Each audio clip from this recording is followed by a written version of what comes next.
එසයි මේගමුව ආවේ මරියා විදුහලෙන් මූලික අධ්‍යාපනය ආරම්භ ඒ මහතා ද්විතීක අධ්‍යාපනය සඳහා මාරිස්තෙරා විදුහලට ඇතුළත් විය. කුඩා කලපටන් මානව හිතවාදී ගුණාංග ප්‍රගුණ කළ මේ සොඳුරු මිනිසා පාසල සහ ප්‍රදේශය තුල දක්ෂ කතිකයෙකු ලෙස ප්‍රකට විය. නීති විද්‍යාලයේ දක්ෂ සිසුවෙකු බවට පත් වූ ඒ මහතා සිය නීතිඥ දිවිය ආරම්භන්නේ 1977 වසරේදී. ප්‍රදේශයේ සියලු පොදු සමාජීය කටයුතු සඳහා හෙතෙම මූලිකත්වයේ ගත්තේය. කොච්චිකඩේ සිංහ සමාජයේ වරලත් සමාජිකයෙකු වූ ජයරාජ් එහි සභාපතිවරයා ලෙසද කටයුතු කර තිබේ. චතුර කතිකත්වය සහ පොදු ජනතාව වෙනුවෙන් කැපවී කටයුතු කිරීම හේතුවෙන් වසර 1983 දී හෙතෙම ශ්‍රී ලංකා නිදහස් පක්ෂයේ කටාන සංවිධායක ධූරයට තේරී පත්වෙමින් සිය දේශපාලන දිවිය ආරම්භ කළේය. 1989 දී ගම්පහ දිස්ත්‍රික්කය නියෝජනය කරමින් හෙතෙම ප්‍රථම වරට පාර්ලිමේන්තුවට පිවිසියේය. එතෙන් පටන් අඛණ්ඩව පාර්ලිමේන්තුව නියෝජනය කිරීමට ජයරාජ් ප්‍රනාන්දුපුල්ලේ නම් වූ මානව හිතවාදී ජනනායකයාට ජනවරම හිමි විය. 1994, 2000, 2001, 2004 යන වර්ෂයන්හිදී ප්‍රදේශයේ ඉහළම මනාප ලබා ගනිමින් හෙතෙම පාර්ලිමේන්තුවට පිවිසියේය.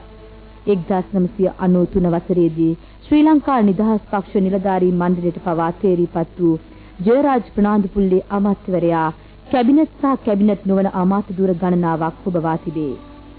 එදා මෙදා තුර සැලසුම් ක්‍රියාත්මක කිරීම පාර්ලිමේන්තු කටයුතු, සිවිල් ගුවන් සේවා, සංස්කෘතික සහ ක්‍රිස්තියානි ආගමික කටයුතු, වෙළඳ හා පාරිභෝගික සේවා කටයුතු සහ මහා මාර්ග සංවර්ධන ආදී ප්‍රබල අමාත්‍යාංශ රැසක අමාත්‍ය ධුර හොබවමින් ඒ මහතා රට වෙනුවෙන් දැවැන්ත සේවයක් ඉටු කළේය. 2002 වසරේදී හෙතෙම හෝප් කමිටුවේ සභාපති ධූරයටද පත්විය.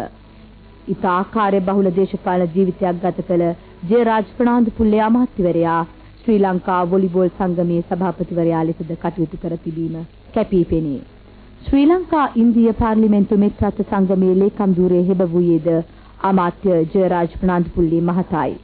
පාර්ලිමේන්තුවේ ආණ්ඩු පක්ෂ ප්‍රධාන සංවිධායක ජනහිතකාමී දේශපාලන නායකයෙකු වූ ජයරාජ් ප්‍රනාන්දුපුල්ලේ මහතා කටාන ආසනයේ අසරණ ජනතාව වෙනුවෙන්ද දෙවන්ත මෙහෙවරක් ඉටු කළේය.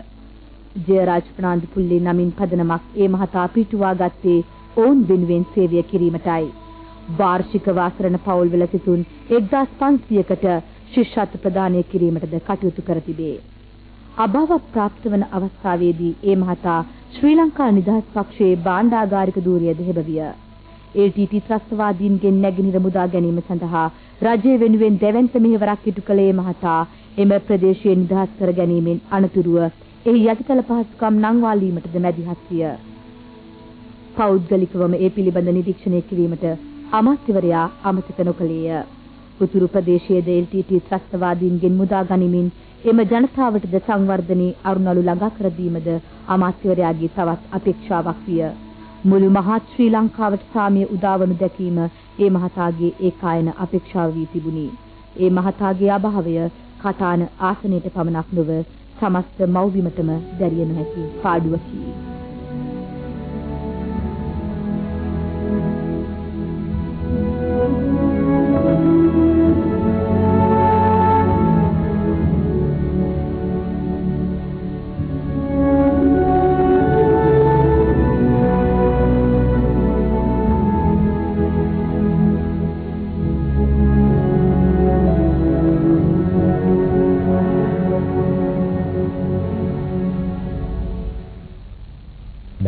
දේශීය පුවත් අමාත්‍ය ජයරාජ් ප්‍රනාන්දුපුල්ලේ මහතා කවදත් සෑම මාධ්‍ය ආයතනයක් සමගම පැවතුයේ ඉතා සුහදශීලී ප්‍රතිපත්තියකි.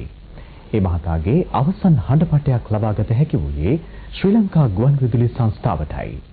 ඒ අද උදෑසන විකාශය වූ සුභාරතී සංවාද මණ්ඩපයටයි. ඒ මහතා ඊට ලබා දුන් ප්‍රකාශය